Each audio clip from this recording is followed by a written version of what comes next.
it's kind of connected to design. So basically, because we have to send the design of the box of the product, so to the Chinese, right? But in which way? Like, what's the best way to send it to them? Is it like what files? Is it PDF? Is it AI files? Mhm. Or can they do the designs for us? Maybe, yeah. What do you think? So what I suggest you to do is to hire a designer, and so he can create this design for you with all the sizes. And it's better to not to send something like an AI format or something like different formats. The designers use different programs and different formats, so it's better to just take a PDF file and send to Chinese site with just sizes in centimeters and weight in kilograms, because we also had a lot of situations with the company we cooperate with. They design different products for our clients, and they for example design something in inches and in gallons and something like this. In Chinese suppliers, they just, can you just give us a meters or something like this? We don't know what is it. So yeah, and also it's better to send just PDF, because of this trusted wall in China. They don't have a lot of programs to open your format. But can we hire them to do design for us? Like, what do you think? Do you see success with that? Have you seen, like, for example, we have a box and we say, like, hey, can you guys do the design for us?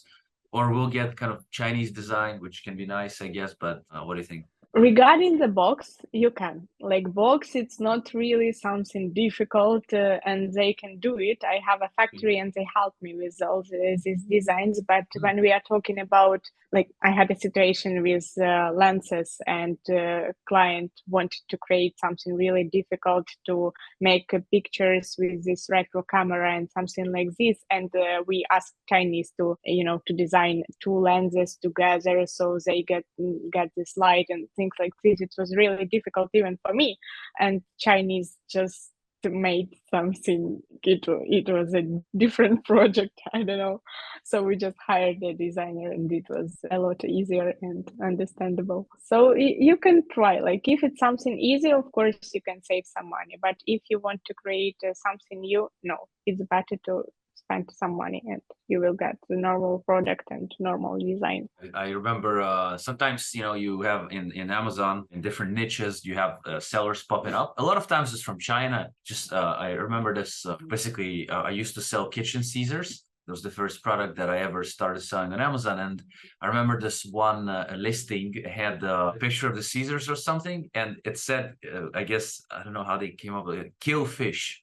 I guess they meant it cut fish, but it said kill fish. And it's rather funny. Sometimes they make some mistakes in different wordings and stuff like that. So, but I understand it's not their first language, in this regard. So, but it can be quite funny to see that on the pictures on Amazon. So, yeah, definitely, probably would outsource that to designer. But I represented in this video, I represented Chinese side as like a bad side or something like this. No, they are really, they can produce everything, but they have their own mentality and they have different ways of for doing things, and it's not like we used to do. So Yeah, that's why, that's why, yeah. But yeah, yeah. they are good. They are nice, perfect. Love them.